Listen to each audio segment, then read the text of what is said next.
these guys, they've got so much fantastic information for you.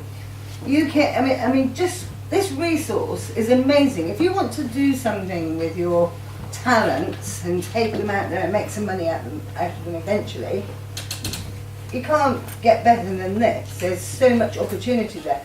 So the first thing I want to say to you is learn to ask the right questions. But of all these different things, like going to open mics and finding paid gigs, and the list is endless, you can get that from Chris. What else do you think it takes to make money out of your music, your talent? Any ideas? Help from people like that. Help from people like that, that's a start, yeah. Help. Effort. Effort. Anything else? Persistence. Time.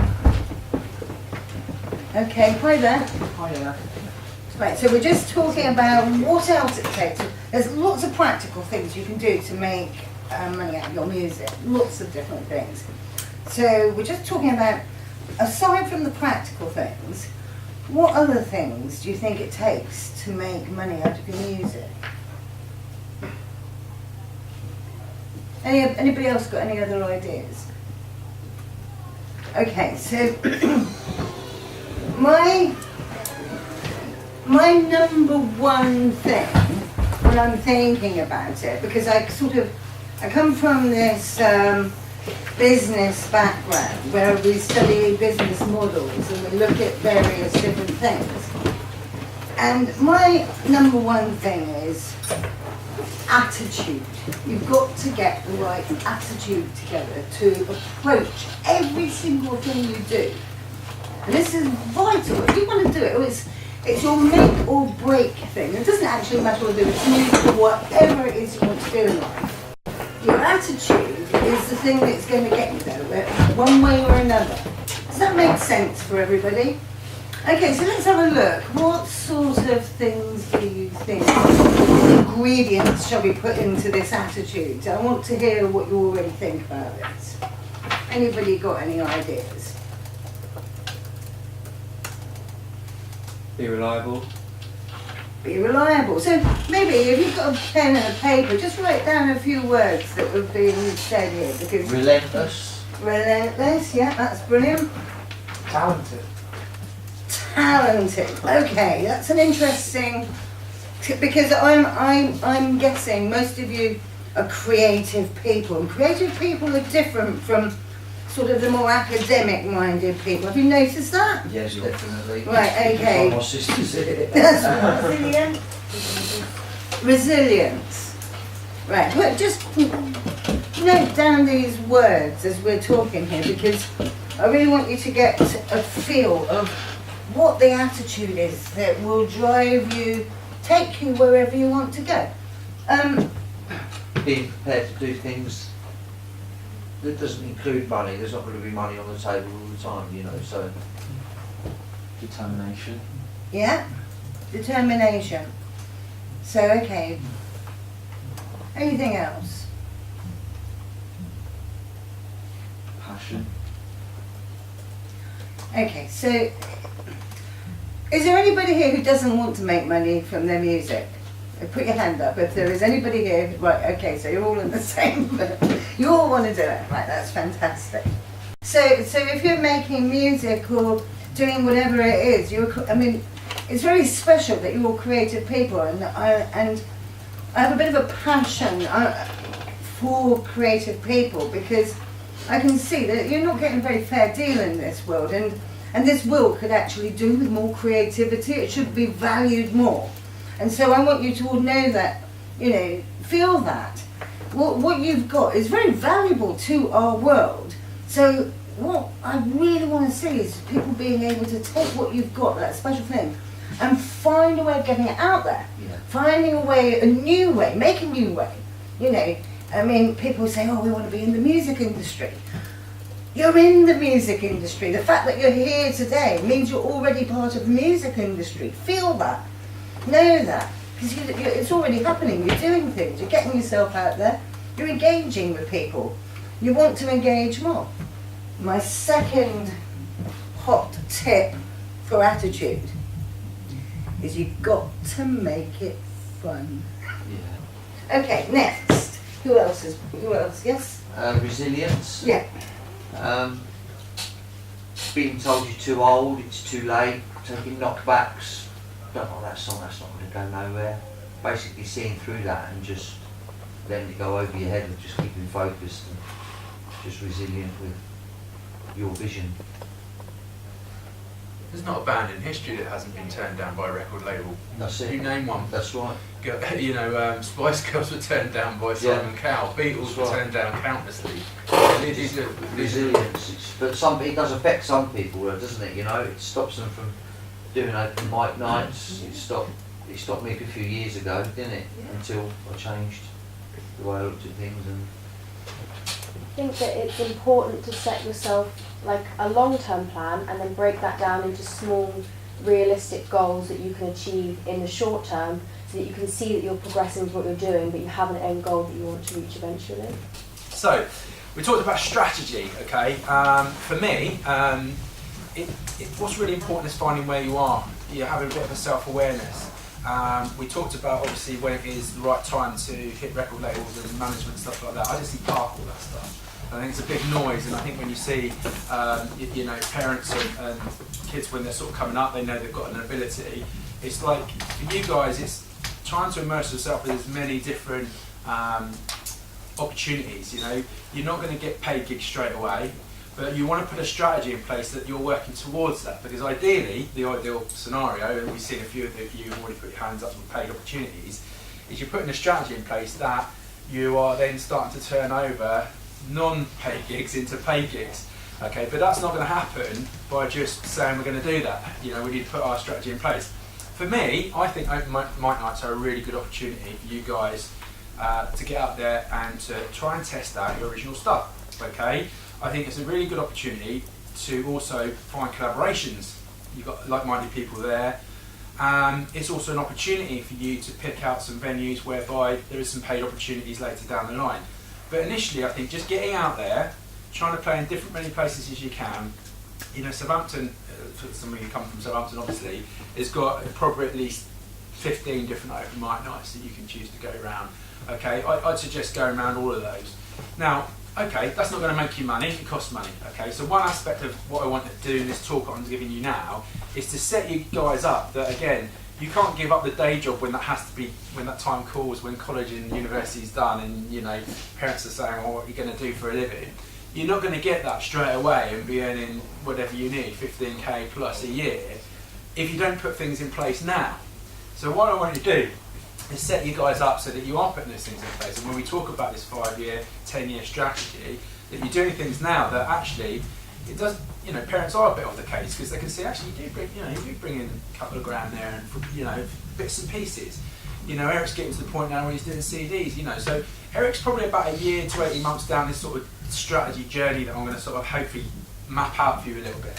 So, if you do all these things, okay, you're going to get yourself in a position where you will be getting income, okay, you will be getting some money coming in, and you will be setting yourself up for giving yourself an opportunity to be a full-time musician. Rather than go, I want to be a full-time musician, well that's going to be tough when you've got a day job and you've got rent to pay and you've got parents or commitments financially on your case. So that's why it's important now. So, open mic nights, not going to necessarily give you any money, but it is the stepping stone to making some money by getting paid gigs. So, if we took Southampton and wherever you guys come from, London, whatever, there's even more. You know, Southampton happens to sort of 15 open mic nights. Now, PRS, I don't want to dribble too far into that, we can talk about it later. PRS is something you guys should all be signing up for, okay? Because the open mic night situation is, PRS is something that any establishment that plays music needs to pay PRS. So for example, when we did the O2 Grand Final the other day, we have to pay 4% of any ticket sales. That is a couple of grand. That goes to PRS, which used to be government affiliated, probably still is, I'm not quite sure, I don't know enough about it, is to allocate that to songwriters. So if you guys are doing open mic nights, okay, and you're doing 1 or 2 a week, let's just say you do 1 a week, okay, and you're a member of PRS, you should roughly be getting about 10 quid at the time. It's probably, you know, lots of different algorithms. Again, I don't know the exact algorithms, I'm not a PRS expert, but you should be able to get your money back for that. Now, if you did 1 okay, a week, and it was £10, regardless if you got any radio play or you went to a more prestigious venue, you go to the O2 and Albert Hall, you get some noughts on the end. Because obviously, according to the prestigiousness of the venue, it goes sort of that way. Yeah? So if you did that, £10 crudely each time, that's 500 quid. Okay, well that's 500 quid you weren't getting. Okay, it pays some petrol, it pays for things like studio time, the websites, all the things we're talking about. It pays for maybe some CDs at some point. So there's one aspect I'd like to see you do. Here's where I think where open mic nights are important. It's getting you out there, okay? It's trying and testing your songs out. You're not going to be the best performer in the world. Beckham didn't get on a football pitch and suddenly always picking him for England. How many games of football did that lad have to do before he even gave himself an opportunity to get picked up by Man United? You are no different. Okay, so don't. I think a lot of people are trying to shortcut the miles here. Okay, you need to be doing 1 or 2 gigs a week. Do you know what I mean? It's as simple as that. You can't shortcut it. And I think there's some statistics or something rattling around my brain that's 10,000 hours worth. Do you know what I mean? So you've got to start putting that in place now. So we're getting our stage presence. Video yourself. Look at what you're doing. Okay, take on some of the criticism, not some of the not so nice stuff, whatever. But take it, and if it keeps coming back to the same thing, maybe look at it yourself. Look at what you're doing. But before you go to open mic night, try and test things out at home. Try and do it 30 times. You don't want to see someone with lyrics sheets in front of them at open mic nights. Do that stuff at home. Get yourself up to a level, and then get in that live environment with the pressure, the nerves that come on, and learn to just deal with that. It's not going to go away, okay? So have your little friend on your shoulder, but know what it feels like and be confident to go like, yeah, he's kicking in, he's telling me I'm alive, do you know what I mean? So you're getting to collaborate, okay? You're getting like-minded people. You will get opportunities as well when you go to open mic nights. There will be someone else, and you'll talk to other. Don't just turn up, and go, yeah, tip, gone. Talk to people around it. Oh, what did you think of them? Go up to them, go, oh, you were cool. Do you know what I mean? Or whatever you want appropriate to you. They will all tell you some other opportunity that's going on somewhere. I was on that radio station the other day. I did this and blah blah blah. But in all the context of this, know where you're at with it. Don't start throwing yourself in getting on radio stations when you're not quite ready there for it. Yeah. Make sure you get your timing right. So I would say that if you've written a song, you feel like it's got some potential, do that at home, in front of a video. Do you know what I mean? 50 times until you perfected it, until you've got that expression and that conveying of the emotion. To you feel like, yeah, that is what was in my mind when I did it. Do it then, and then take it out. And I always give the example of when Lucy Spraggan did our tour. She was completely different, and it's the same as a comedian. You get that timing right, you'll get the laugh. If you don't get that timing right, it's a damp squid. It's really difficult, like you say. Everyone wants to do covers. Yeah. Now, I think that's an opportunity to just get the balance right between that. Yeah. Okay, so when it comes to paid opportunities, generally people are wanting you to do covers. Yeah. But there's nothing stopping you slipping in one of your own originals, the third song in, and having a cheeky little plug to sort of say, look, and this is what we're going to go on to in a minute. Look, I've got my own gig coming up in a couple of months' time. So if you like my original, a bit more about me. Obviously tonight's about doing a few covers and entertaining you guys coming onto this showcase. Okay, and we'll talk about social media as well because that's where it's useful. So what you're doing with open mic is all the things we talked about. You're making some money. You're trying and testing your songs. You're growing your fan base as well because your fellow musicians can appreciate what you're doing. So I'm sure when Eric, when it comes to sort of doing a single release launch, the first people you're going to reach out to are hopefully your friends, because the last 6 months to a year you've been seeing them every other week, and they will come along to you to support you because supporting each other. So you're building your fan base up as well. So you can see why I'm banging on about open mic nights being your playground to creating opportunities, to then moving on to hopefully supersede them to paid gigs. Now the paid gigs, like you just said, probably aren't do all the covers and they want you to do 45 minutes, 2 sets, whatever. You've got to incorporate your originals in that. So again, you're getting your PRS money, you're getting money for the gig, and again, something you can work towards is setting yourself up a little PA system, a couple of these little speakers on stands, for probably 500 quid-ish, you could do that. So maybe as a Christmas present, rather than something that's probably not going to help you towards a goal, 5-10 year goal, get yourself a PA system, and then suddenly you can come on with a set up at a pub and say, look, I can get set up, no problem, I'll do that, come an hour earlier. So again, that's where you're going to lead on to. So there we go. So you've got two, in terms of your performance playground, that's the strategy for the first kind of however long. And don't, video yourself, analyse what you're doing. At such time as you're getting a situation whereby you've got opportunities that are coming out your ears because that's your time. That's your time for knowing when it's right. Not everyone telling you how great they are. No one's going to tell you unless it's bloody rude. Do you know what I mean? That was awful. Give up. Do you know what I mean? I would hope not anyway. But what will be the situation is they will be telling you something else eventually because you come and play for us on a Friday. We have a live sessions every okay, what's that? And try and then incorporate. Yeah, does that cover some expenses? That's a good way of putting it. It's a kinder way of putting it. Don't steam into them straight away. They might be trying to get a Friday night off the ground or something like that. But if you're bringing a PA system in, again, what's it going to cost them to rent a PA system in? It's true. 50, 100 quid. So already that should be 100 quid in the bank for you to reimburse you for your PA system you've got in. And So it's another opportunity to get slip more of your own stuff in there as well, your own material. So eventually, if you're listening and taking up opportunities, maybe doing 1 or 2 open mic nights a week might not be possible because you're doing 2 paid gigs a week.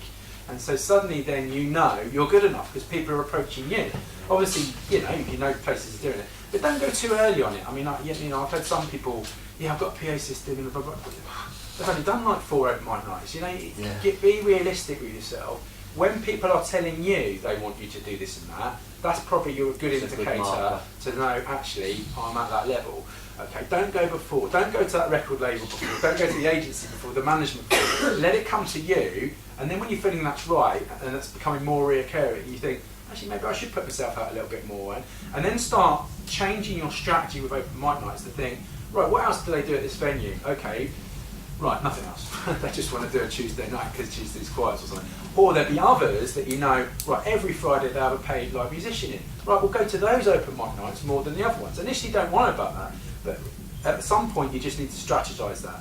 And you can start going to Bournemouth and Portsmouth and a bit further afield, in your case, further afield in Essex, London, to get those opportunities that they see you and fill someone's boots in. If you're easy to deal with, you're reliable, there's no reason why you can't have 10 venues Friday night paying you a couple hundred quid, quite realistically. 2 gigs a week, 400 quid. Okay, well, it gives you a reasonable argument to say to parents, whoever, well, I'm kind of bringing the money in, and it's going the right way. So you've got your PRS coming in, you've then got some paid gigs coming in, bloody blah. Okay, in terms of once you're getting on that level, you need to start planning a showcase. That might be an EP launch, a single launch, or something like that. So this is where you want to be looking to be at the sort of level where we are, Eric, and you may remember had this conversation, but once you start getting these paid gigs and you're doing loads of covers and you're like, really want to get my own stuff out here, you're slipping within a 45-minute set, 1 or 2 of your own songs. You're using that as a marketing tool to obviously go out and say, look, I've got my EP launch coming up. If you like kind of what I do, go around with the leaflets, put them on the tables, talk to people. Okay, if you go around and talk to people and just say, like, you just sit there and you look a bit unapproachable, you've just been on stage, that might be quite intimidating for people to come up to you afterwards. Yeah. Go around and talk to them, what did you think? You've got any suggestions what you want me to play? Be approachable. People are buying into you, do you know what I mean? And that is just as important as your music. They want to feel part of something, they want to feel like they're on a journey. And if you're very approachable and you talk to them, I know him, he's one of my mates. One of your mates, you probably only bumped into him 4 times. It doesn't matter. But if they're going to come along and support you in your music, and when you want to sell CDs and do an EP, you think that this is what we talked about, this open mic being an extension of your fan base. You're extending from being family and friends, you're then extending to fellow musicians, you're then fellow appreciators of music, and you're expanding. And then when it comes to doing this, you'd be struggling maybe from where doing an EP launch or a single launch straight off the cuff. So you've got to do these miles to get to that level. So let's say, for example, we get there in an 18-month period, which might be quite reasonable, is you don't want us to think about, right, okay, well, we've gone in the studio. Now, I need to retract a little bit here on a different trail of thought, is you will only go as far with your music as your music takes you. Again, with the same as the performance on stage in open mic, until you get to a level, you're not going to get the paid gigs until it gets to a level. That's the same with your music. And so for me, studio time is bringing all those tried and tested ideas at home in open mic nights, seeing what works, perfecting them, knowing the arrangement, knowing what you've got it absolutely nailed in terms of how it all works in, getting your best ideas in the studio. Okay. Now, a lot of you are doing once a month, okay, and we'd like to do more. If we can get some more money, if you can get some more money from your PRS and your paid gigs, it allows you to do that. Now, once you start doing original songs, and you record them to a level, you're in a situation you can go up to radio stations and the single release that we talked about, okay, because that's then opening up an opportunity to make more money from PRS. You know, not great a deal of money, but all the meantime you're promoting yourself and you're getting paid for having your stuff on the radio. You know, Express FM do a country show which is all genres country. Again, I don't know what they pay, but it might be 20, 30 quid for your record to be played on that. They play it once a week as a featured record and keep spinning it out. You might be getting 20, 30 quid every week. So you can suddenly see that, you know, you highlighted in an Eric's case every country show that's on an independent radio station across the country. You know, you're starting to get you're starting to recoup your money, your investment. Your recording studio becomes your investment into your better songs. There's also things like Music Gateway, again, I don't want to spin off in that direction, that you can get your original music up there, you can upload it, you can get sync deals and things like that, and publishing deals. You know, there's lots of different countries that will have music played in, like shopping centres and malls. We all know Barclays Radio, and all, you know, anyone's got their own radio station now. They've got to pay for those sync deals, and you know, some of them might be modest amounts, like 50 quid, 100 quid, but do you know what? It's getting the music out there, it's getting a bit more revenue coming in. So these are sort of things that we can talk about. Now, the single release may be on a number of levels. You might want to achieve getting iTunes top 10 songwriter of the week, or you might want to think, right, look, I want to do 200 sales. Whatever your goal is, that's part of your strategy, that's part of your, what I'm mapping out hopefully is your first 18 months to 2 years situation. But part of that is galvanising all that different open mic nights you've done, all that fan base you've got together into one focal point of a single release launch, okay? So for me, you want to pick a venue that's fairly accessible to anywhere that you want to go. Pick one that is probably got the best reputation in the town, but you've obviously got considerations to affordability, okay? So for me, best sound system in St Answer probably 1865, but it's quite big. So you need to shop around and find one. You know, you want to pick the day that you want to do it and have a realistic expectation of when you can carry that through with all the things you need to put in place for that.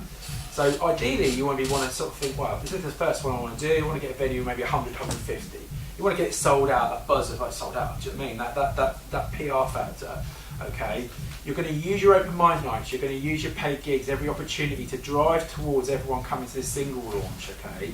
You're going to hopefully have collaborated in these open night mics we talked about to be thinking about some artists, and in your case obviously if it's going to be the more type of Oasis that complement what you're doing, in your case country.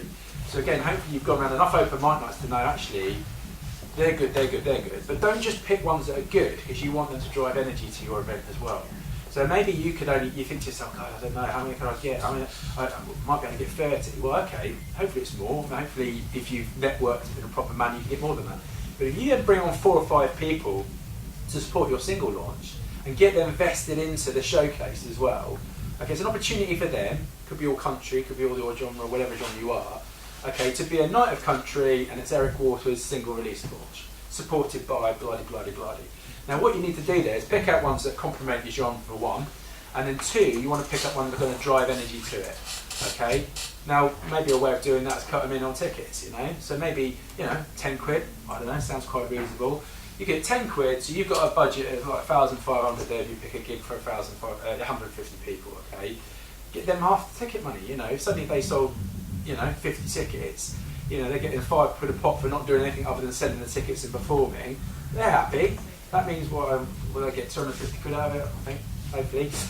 So if they put the effort in, they've done that. Then not all of them are going to do it. Some might just do 5, some might do 50. So again, working out which ones it is and get them bought in and actually talk about it from a long way out. Look, I'm thinking of doing this for a single release, how do you feel about it? It'd be good to get you doing this, you could treat it as something you could do. So you bring out, you're doing an e-footage, you're getting your support team together. If they all bought, you just broke it down, they all bought 30 people in each, you've got a sold out gig there. Hopefully they're all driving traffic locally, because hopefully you're picking local people out, and you're then driving everyone to that event that's going to be a sold out event. Now another good little thing that you can potentially do is align that with maybe a charity or some sort of theme. So you've got your country theme, a night of country unsigned artists, Eric Walker's release night. In, I don't know, for example, bullying is something that I've been involved with lately. It's got an anti-bullying week in November. So again, you might want to link into that, align it to a local charity. They're creating some noise as well, do you know what I mean? Trying to bring all that PR together is also a really good excuse to be going to the local radio stations and like, the local press to sort of say, look, you know, we've got a great event for bullying coming up, you know, happens to be my single release as well. You know, you're just trying to create enough energy around a showcase that when it's sold out, you've brought, you know, you may only bring 30, 40 people, obviously you want hopefully have more than that, but you'll bring 100 other people that also probably like country or whatever it might be to your music, because you're the headliner at the end of it, and suddenly you're expanding your fan base. You know, you need to sort of set some targets with that as well. You know, you need to set up, obviously, you can do pre-release, it's been a while since I've done it. You set your pre-release up. You know, you may want to make sure you're getting everyone to come along to do that, and you want to set your targets to what you want that release to be doing. You know, as I said, is it 200 sales, or you know, do you want 1,000 views on the video, all those sort of things. So hopefully you can see there's a strategy that takes you to 18 months there. Yeah. Social media, okay. Now most of you that jumped on a Skype Zoom call with me already will know that my first thing is like, let's get social media up and running. Right, why that's important is because you're trying to generate this fan base we're talking about, and we're trying to get them to hop onto our social media, so then the social media can then tell them when I'm back there again and just talk to them. So you're using it as a communication. And when we're talking around going around talking to everyone at these events, you're networking with them. You know, you're sort of like, oh, you're on Facebook. Oh, okay, blah blah blah. You know, you're then doing the message. Oh, it was cool seeing you yesterday. You know, you then, you know, maybe popping up and then going, oh, you going down there next week, and you know, and the next time they're there, it's like, oh, you're right, and you just carry on that situation. So that's where social media is really important, as your voice to, you know, communicate to a mass audience. So the first step with social media, and I know some of you, you're already there with it, is that for me, you want to be getting all your social media set up on all platforms. Because some people use Twitter, some people use Facebook, some people don't use anything, whatever. So you want to be set up on all of them, and you want to be the same name on all of them. Now, I'm going to pick on Eric, but Eric Walker's probably not going to be, probably not going to get that. There's probably too many Walkers out there that I'm not going to get Eric Walker. So sometimes you need to put Eric Walker Music, in which case you should be able to get the URLs, which is obviously the name of those, for all of those. What is your URL? My one's Eric Walker UK, so that's transparent across all of my sites. So what we've done there, and with Eric's situation, he probably did most of it himself anyway, is to make sure he's Eric Walker UK, wherever he's on. Twitter, Facebook, Instagram, YouTube, he's on all of that as Eric Walker UK. Okay, that's really important, because I don't want to be going on to Twitter and seeing, you know, Eric and something like, okay, what is it? Oh, it's Eric_Music Walker. It's Eric something else on something else. He just wants to sound stage. Look, you find me on all social media platforms. I'm Eric Walker UK. Same thing, blah blah blah. You know, get some pop-up banners at some point behind you as a bit of a backdrop. Looks professional if you're doing some paid gigs. They're 30 quid. You pay more in design for them than you will for the pop-up banner, but it's worth getting the design right. Okay, you know, Eric's obviously gone on to get some CDs done. You know, you sell these. You can use them as promotional, you don't have to sell them necessarily. There's different ways of looking at it. But again, one of the other things to make money on distracting from the social media is getting out there and doing some busking. Okay, now that maybe not for everyone, the sort of music you're doing may not be applicable, but you know, I've had some kiddies come in when I've done Camden, and it's like they've gone off sound check. It goes, yeah, I just had 200 quid. Just because I want to get the film and the photos today. And I've come back in, it's like, wow, you know, they've earned 200 quid in like in an hour, and obviously, you know, you've got to find the right spot, and you've got to make sure you need a license to get one. But I certainly know in Southampton you don't need one to do up by West Quay, outside the West Quay shopping centre. There's a big shed load of footfall there, do you know what I mean? Yeah, website is absolutely fundamental, because the website is the one thing you're controlling. So going on about the URL, hopefully Eric's going to support this, that he's got his website is Eric Walker UK. Oh, pressure. Okay, That's my goal for this year. Now, the reason you want a website is you're commanded, what you want to be doing is, you know, maybe in an ideal world, Eric Walker Music affiliates him, so everyone knows, oh, it's a music site, it's a singer, you know. Is that you're driving all your traffic to your website, because it's the only thing you're in control of. You know, Facebook decides to turn around and say, actually, we're charging everyone for bloody everything, which they do with businesses. Well, hang on a minute, I've got to talk to the open mic, for example. I need to pay to talk to 35,000 people that I built up. How's that work? So they're in control of that. Whereas a website, I can put whatever I want in there, whatever order I want in there.